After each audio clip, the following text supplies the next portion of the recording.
ጠቅላይ ሚኒስትር ዶክተር አብይ አህመድ ለገና በዓል የእንኳን አደረሳችሁ መልእክት አስተላለፉ።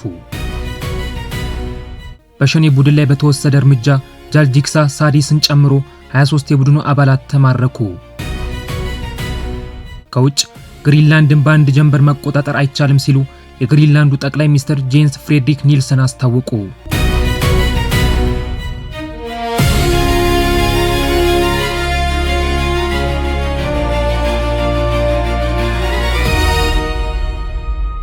ሰላም ጤና ይስጥልኝ ውድ የሐሳብ ሚዲያ ቤተሰቦች፣ ይህ የሐሳብ ሚዲያ የመረጃ ሰዓት ነው። ከዚህ ሰዓት ጀምሮ ከሀገር ውስጥና ከባህር ማዶ የተሰሙ መረጃዎችን እናስደምጣችኋለን። ከመረጃዎቹ ጋር አደም ያሲን ነኝ። አብራችሁን ቆዩ። ጠቅላይ ሚኒስትር ዶክተር አብይ አህመድ ለገና በዓል የእንኳን አደረሳችሁ መልእክት አስተላለፉ።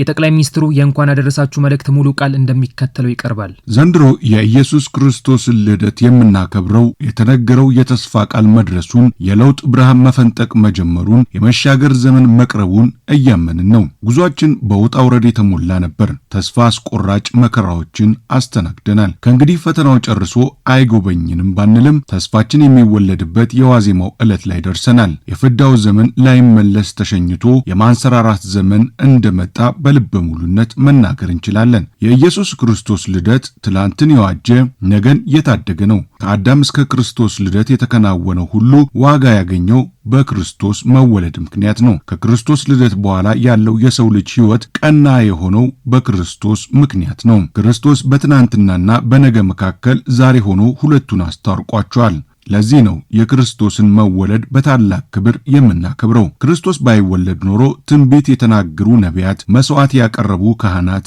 ቃል ኪዳን የተቀበሉ አበው፣ ተስፋ ያደረጉ የሰው ልጆች ሁሉ ስራቸው ታሪክ ብቻ ሆኖ ይቀር ነበር። ዋጋ ከፍሎ ሕያው ያደረጋቸው ክርስቶስ ነው። ክርስቶስ ባይወለድ ኖሮ የሰው ልጅ ወደፊት የሚያከናውናቸው የስልጣኔ የጽድቅና የበጎነት ስራዎች ሁሉ የድህነት ቅኝት አይኖራቸውም ነበር። ትናንትን የቀደሰው ነገንም ዛሬ የተወለደው ክርስቶስ ነው። ይህንን ታላቅ ትምህርት እናስተውል ዘንድ ይገባናል። ትናንት የቱንም ያህል ታላቅ ታሪክ፣ ታላቅ ቅርስና ታላቅ እሴት ቢኖረንም ዛሬያችን ከተበላሸ ዋጋ አይኖረውም። ባቢሎንና ፋርስ፣ አቴናና ሮም፣ ሱሜርና ሜሶፖታሚያ ዛሬ በጥንቱ ክብራቸውና ታላቅነታቸው የሉም። እነርሱ ትናንት ነበራቸው፣ ያጡት ዛሬን ነው። ዛሬም በማጣታቸው ደግሞ ትናንታቸው ትዝታ፣ ነጋቸው ህልም ሆኗል። ትውስታ እንጂ እመርታ የላቸውም። ኢትዮጵያ ታላቅ ሀገር ነበረች። የታላላቅ ስልጣኔዎች ሀገር ነበረች። የታላላቅ መንግስታትና የታላላቅ ህዝቦች ሀገር ነበረች። የታላላቅ ባህሎችና የአስደናቂ ቅርሶች ሀገር ነበረች። ጥያቄው ዛሬስ የሚለው ነው። ዛሬ በድህነት በኋላ ቀርነትና በረሃብ የምትሰቃይ ከሆነ ታሪካችንን አልዋጅነው ማለት ነው። ትናንት የሚዋጀው ዛሬ ነውና ትናንት የሚቃኘውና የሚተረጎመው በዛሬ መንፈስ ነው። የዛሬ ከፍታ ትናንትን ጨምሮ ከፍ ያደርገዋል። የዛሬው ተዋርዶ ደግሞ ትናንትን ጨምሮ ያዋርደዋል። የሀገራችንን ታላቅነት የሚገነዘብ ትውልድ አሁን ተፈጥሯል። ትውልድ የድህነትን በትር ደጋግሞ ቀምሷል። የኋላ ቀርነትን አስቀያሚ መልክ እስኪበቃው አይቷል። የትናንት ስህተት ያስከተለውን ፍዳ ትከሻው እስኪጎብጥ ለመሸከም ተገዷል። የመልክዓ ምድር እስረኝነት ዓይንን አፍጦ ጥርስን አግጦ ሲመጣ የታዘበ ትውልድ ነው። የችግሩን ልክ መዝኖ መረዳት ብቻ ሳይሆን የመሻገሪያ መርከቡን መገንባት የሚያውቅ ትውልድ ነው። የትናንት ኩስመናን በዛሬ ትጋት የሚያሸንፉ የሚያምኑ ዜጎች ቁጥራቸው በጨመረ ቁጥር የነገን ቁመናችንን እንደሚያሻሽል ጥርጥር የለውም። የነቢያት ጽድቅና ትንቢት የቀጠለው የነቢያት አምላክ ክርስቶስ ትንቢታቸውን ፈጽሞ ስለተወለደ ነው። የትንቢት መጽሐፍት ዋጋ ያገኙት በወንጌል መጽሐፍት የተነሳ ነው። ብሉይ ኪዳን ጥቅም ያገኘው በሐዲስ ኪዳን ምክንያት ነው። ሁሉንም ትናንቶች የዋጃቸው ዛሬ ነው። ትናንታችን ዋጋና ክብር እንዲኖረው ከፈለግን ዛሬ ተግተን እንስራ። ብዙ ጊዜያችንን በትናንት ትዝታና ትውስታ ውስጥ ከምናሳልፍ በዛሬ ትግልና ውጣ ውረድ ላይ እናጥፋ። ዛሬያችን የተስተካከለና የተቃና ከሆነ ያለ ጥርጥር ትናንታችን ተገቢውን ክብር ያገኛል። ክርስቶስ ባይወለድ ኖሮ ከክርስቶስ ልደት በኋላ ያለው ዘመን አዲስ ዘመን አይሆንም ነበር። ነገን ለመተንበይ የተሻለው መንገድ ነገን ራሱን መፍጠር ነው ይባላል። የሰው ልጆችን ነገ ክርስቶስ ጀመረው። ክርስቲያኖች ደግሞ ተራመዱበት።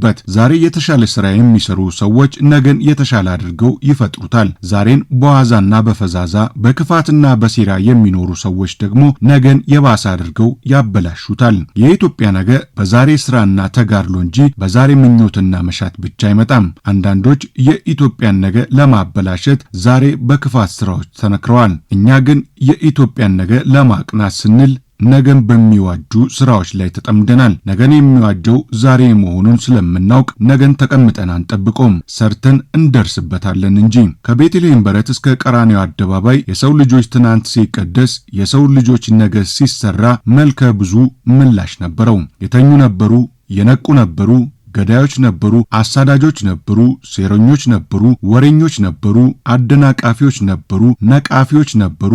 በሌላ በኩል ደግሞ ገብቷቸው የተከተሉ ነገን ለመስራት የተባበሩ እውነት ለመንገር የደፈሩ ለእውነት ለመስዋዕት የቆረጡ ጥቂቶች ቢሆኑም ብዙዎችን ለማፍራት የሚተጉ ነበሩ። የኢትዮጵያ ነገ ሲሰራ ምላሹ ልዩ ልዩ ነው። የሚያሸንፉት ግን ተግተው የሚሰሩ ናቸው። ቪክቶር ሁጎ ጊዜው የደረሰን ሐሳብ ለማቆም የሚችል ኃይል በዓለም የለም ብሎ ነበር። የኢትዮጵያ ብልጽግና ጊዜው የደረሰ ሐሳብ ነው። ማንም ሊያቆመው አይቻለውም። የኢትዮጵያ ታላቅነት ጊዜው የደረሰ ሐሳብ ነው። ሊገታው የሚችል ምንም ኃይል የለም። እኛ ዛሬ የቆምነው በትናንትና በነገው መካከል ነው። ትናንትን በዛሬ ስራችን ዋጋ እንዲያገኝ እናደርገዋለን። ነገን ደግሞ በዛሬው ስራችን አሳምረን እንገነባዋለን። የክርስቶስን የልደት በዓል ይህንን ታሪካዊ ኃላፊነታችንን እያሰብን እናከብረዋለን። ጠቅላይ ሚኒስትር ዶክተር አብይ አህመድ አነስተኛ ገቢ ላላቸው ሰራተኞችና በጽህፈት ቤቱ ለሚደግፏቸው ህጻናት ማዕድ አጋሩ። ጠቅላይ ሚኒስትር ዶክተር አብይ አህመድ ከሚኒስትሮች ምክር ቤት አባላት ጋር በመሆን አነስተኛ ገቢ ላላቸው ሰራተኞችና ጽህፈት ቤቱ ለሚደግፋቸውና ለሚያሳድጋቸው ህጻናት የበዓል ስጦታዎችን በመስጠት ማዕድ አጋርተዋል። የጠቅላይ ሚኒስትር ጽህፈት ቤት በማህበራዊ ሚዲያ ትስስር ገጹ ላይ ባስተላለፈው መረጃ አመራርነት በፖሊሲና በተቋም ብቻ ሳይሆን በሰብአዊ ግንኙነቶችም ጭምር ይከናወናል ብሏል። ጽህፈት ቤቱ ዛሬ በመላው ሀገራችን ቤተሰቦች የገና በዓልን ለማክበር በሚሰናዱበት ዕለት ጠቅላይ ሚኒስትር ዶክተር አብይ አህመድ ከሚኒስትሮች ምክር ቤት አባላት ጋር በመሆን በጠቅላይ ሚኒስትር ጽህፈት ቤት ከሚገኙ ሰራተኞች መሃል መገኘታቸውን አስታውቀዋል። ጠቅላይ ሚኒስትሩ ሁልጊዜ በበዓላት እንደሚያደርጉት አነስተኛ ገቢ ላላቸው ሰራተኞችና የጠቅላይ ሚኒስትር ጽህፈት ቤት ለሚደግፋቸውና ለሚያሳድጋቸው ህጻናት የበዓል ስጦታዎችን ሰጥተዋል። ማዕድንም አጋርተዋል። ይህም በየዕለቱ አስተዋጽኦአቸው ጎልቶ ባይነገርም ለሀገር የሚያገለግሉ ሰራተኞችን እውቅና የሰጠ ወላጆቻቸውንም ያጡ ህጻናትም በማህበረሰባችን ስፍራ እንዳላቸው የሚያሳይ ፍቅርን ያካፈለ ተግባር እንደነበረም ጠቅላይ ሚኒስትሩ አመላክተዋል። ከንቲባ አዳነች አቤቤ 381 የመኖሪያ ቤቶችን ለአቅመ ደካሞች አስተላለፉ። የአዲስ አበባ ከተማ አስተዳደር ከንቲባ አዳነች አቤቤ የገና በዓልን ምክንያት በማድረግ 381 የመኖሪያ ቤቶችን ለሀገር ባለውለታዎችና አቅመ ደካሞች አስተላልፈዋል። ከንቲባዋ በንፋስ ስልክ ላፍቶና በቂርቆስ ክፍለ ከተሞች በተገነቡ ባለ 5 ወለል ህንፃ የሚገኙ ቤቶችን ነው ያስተላለፉት። የቤት ስጦታዎች ከተሰጣቸው የሀገር ባለውለታዎች መካከል ታዋቂ ደራሲ ሀብታሙ አለባቸውና የአብዲሳ አልጋ ልጅ ኤልያስ አብዲሳ ይገኙበታል። ከንቲባ አዳነች በዚህ ወቅት እንዳሉት አዲስ አበባን ለኑሮ ምቹ ከማድረግ ባለፈ በሁለንተናዊ መልኩ ነዋሪዎቿን ተጠቃሚ ለማድረግ ዘርፈ ብዙ ስራዎች እየተከናወኑ ይገኛል ብለዋል። በዚህም የከተማዋን ነዋሪዎች የቤት ባለቤት የማድረግ ተግባር ተጠናክሮ እንደሚቀጥልም ከንቲባዋ አረጋግጠዋል። በሸኔ ቡድን ላይ በተወሰደ እርምጃ ጃልጂክሳን ሳዲስን ጨምሮ 23 የቡድን አባላት ተማረኩ። የማዕከላዊ እዝ ዋልታ ክፍለ ጦር በምዕራብ ሸዋ ዞን አሉላ ጋላን ወረዳ ሲንቀሳቀስ በነበረ የሸኔ ቡድን ላይ በወሰደው እርምጃ ጃልጂክሳን ሳዲስን ጨምሮ 23 የቡድኑን አባላት መማረካቸውን የኮሩ አዛዥ ብርጋዴር ጀነራል ጥላሁን ዱጋሳ ተናግረዋል። የክፍለ ጦሩ አዛዥ ኮሎኔል ጌታቸው ወዳጀ በበኩላቸው ህብረተሰቡ በሰላም ወጥቶ እንዳይገባ በማወክና በመዝረፍ እንዲሁም የመሰረተ ልማት አገልግሎቶችን በማውደም የሽብር ተልዕኮ ይዘው ሲንቀሳቀሱ የነበሩ መሆናቸውንም ገልጸዋል።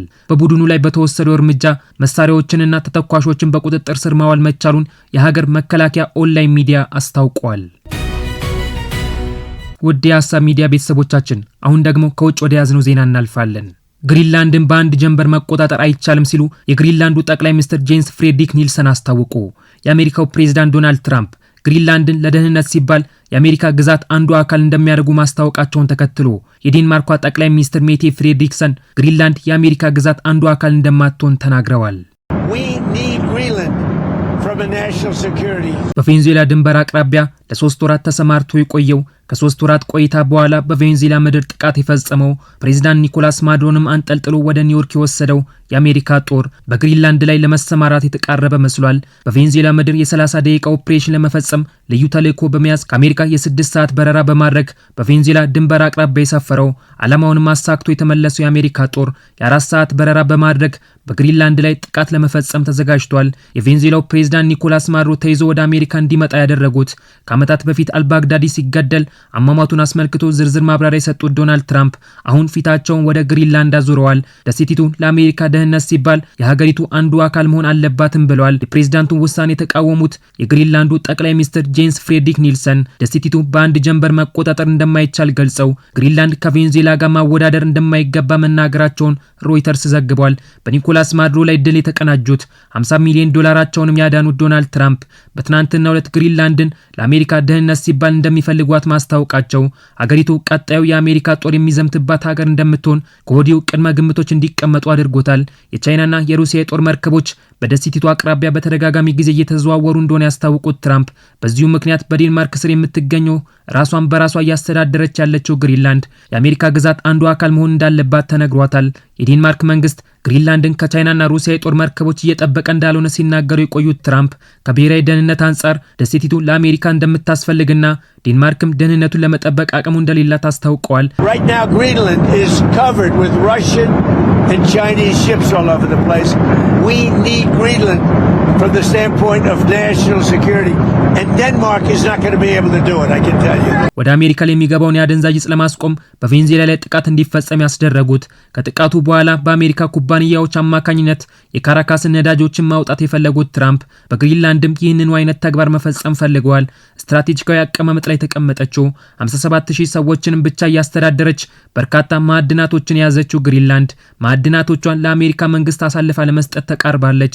የትራምፕን ውሳኔ የተቃወሙት የዴንማርክ ጠቅላይ ሚኒስትር ሜቴ ፍሬድሪክሰን የዴንማርክ መንግስት የት እንዳለ በግልጽ አሳይቻለሁ በማለት የተናገሩ ሲሆን ግሪንላንድ ደግሞ የዩናይትድ ስቴትስ አካል መሆን እንደማትፈልግ በተደጋጋሚ ጊዜ አስታውቃለች በማለት መልእክታቸውን አስተላልፈዋል።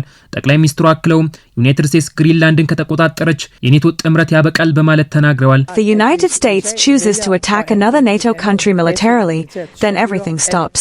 በካሪቢያን ባህር ላይ የአሜሪካ ጦር በአደንዛዥ ዕፅ አዘዋዋሪዎች ላይ ለሚፈጽመው ጥቃት መረጃ ስታቀበል የነበረችው ከጊዜያቶች በኋላ ጦሩ በሰላማዊ ጀልባዎች ላይ ጥቃት እየፈጸመ ነው በማለት ከዩናይትድ ስቴትስ ጋር በባህሩ ላይ የምታደርገውን የመረጃ ልውውጥ ያቆመችው ብሪታንያ በግሪንላንድ ጉዳይ በጠቅላይ ሚኒስትሩ ኬር ስታርመር አማካኝነት አቋሟን አሳይታለች።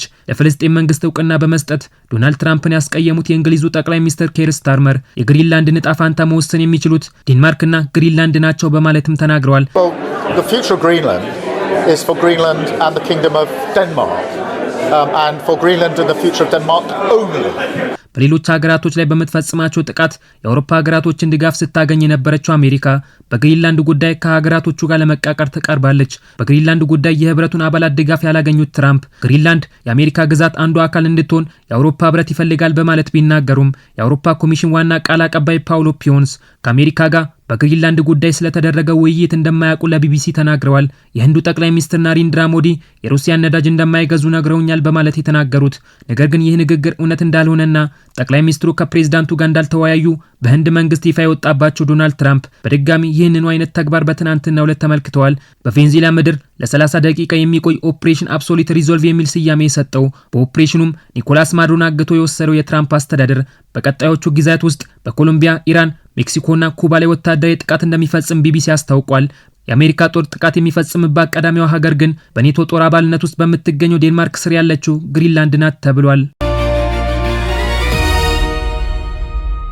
ውድ የሀሳብ ሚዲያ ቤተሰቦች ለሰዓቱ የነበሩን ዜናዎች እነዚህን ይመስሉ ነበር። ስለተከታተላችሁን ከልብ እያመሰገንን በዓሉ መልካም እንዲሆንላችሁ ተመኘን።